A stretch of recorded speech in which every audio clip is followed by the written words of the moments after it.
Finally পোকোর budget সেগমেন্টের latest phone Poco M8 5G launch হয়ে গেছে।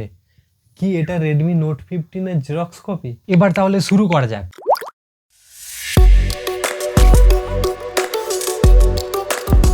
প্রথমত এটা আসবে তিনটে কালার ভেরিয়েন্টে, তবে ডিজাইনের দিক থেকে নতুন কিছু নেই, কারণ এটা রেডমি নোট 15 এর পুরো এক্স্যাক্ট কপি। এছাড়া এতে থাকছে IP65, 66 ও মিলিটারি স্ট্যান্ডার্ড সার্টিফিকেশন। এছাড়াও এটা 7.65 মিলিমিটারের থিকনেসের সাথে আসবে। যদি ডিসপ্লের কথা বলি তাহলে এতে আছে 6.77 inch full HD plus curve AMOLED panel, যাতে 120 হার্জের রিফ্রেশ রেট ও 1000 নিটসের হাই ব্রাইটনেস মোড আছে। এছাড়া অ্যামোলয়েড ডিসপ্লে হওয়ার কারণে এতে থাকছে ইন ডিসপ্লে ফিঙ্গারপ্রিন্টের সুবিধা। আর মাল্টিমিডিয়া এক্সপিরিয়েন্সের দিক থেকে দেখলে এতে কোনো প্রকার HDR এর সাপোর্ট নেই, তবে স্পিকার স্টেরিও ব্যবহার করা হয়েছে, যাতে ডলবি অ্যাটমসের সাপোর্ট আছে। আর যদি ক্যামেরার কথা বলি তাহলে লেআউট দেখে তিনটে মনে হলো এতে আছে 50 মেগাপিক্সেলের প্রাইমারি লেন্স, সাথে 2 মেগাপিক্সেলের ডেপথ সেন্সার। তবে প্রাইস হিসেবে এতে আলট্রা ওয়াইড লেন্স দেওয়া যেতেই পারতো। আর এর সামনে আছে 20 মেগাপিক্সেলের সেলফি। ফটো কোয়ালিটি প্রাইস হিসেবে ঠিকঠাকই আছে, তবে ভিডিওতে এতে রিয়ার ক্যামেরা দিয়ে 4K 30 fps ও ফ্রন্ট ক্যামেরা দিয়ে ফুল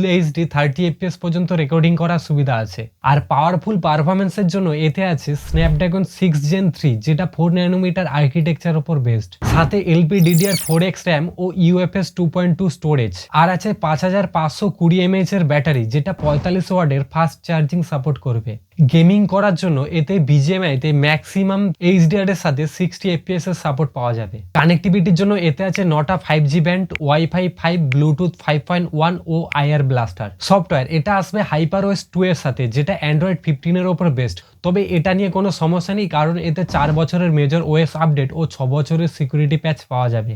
বাকি সফটওয়্যার এক্সপিরিয়েন্সের কথা বলতে গেলে ব্লোটওয়্যার এখন যে কোনো ব্র্যান্ডের ফোনের মধ্যেই দেখা যায়, তবে শাওমির সাথে আমার পার্সোনাল কিছু এক্সপিরিয়েন্স আছে। এতে সিস্টেম অ্যাপসেও অ্যাডস দেখা যায়। আর AI ফিচার্সের মধ্যে এতে আছে সার্কেল টু সার্চ ও গুগলের অন্য সব ফিচার্স। ফাইনালি যদি প্রাইসের কথা বলি তাহলে কোনো প্রকার ব্যাংক অফার ছাড়া এর যেটা 6/128GB ভেরিয়েন্ট আছে সেটা পাওয়া যাবে 18,999 এ, আর যেটা 8/128GB ভেরিয়েন্ট আছে সেটা পাওয়া যাবে 19,999 এ, আর যেটা 8/256GB ভেরিয়েন্ট আছে সেটা পাওয়া যাবে 21,999 এ। ওভারঅল এটা একটা ব্যালেন্সড ফোন, তবে শাওমির গন্ডি পেরোতে চাইলে এর থেকে বেটার অপশন আরও আছে। আজ এই পর্যন্ত। ভিডিওটা কেমন লাগলো কমেন্ট করে অবশ্যই জানাবেন। দেখা হচ্ছে পরের ভিডিওতে।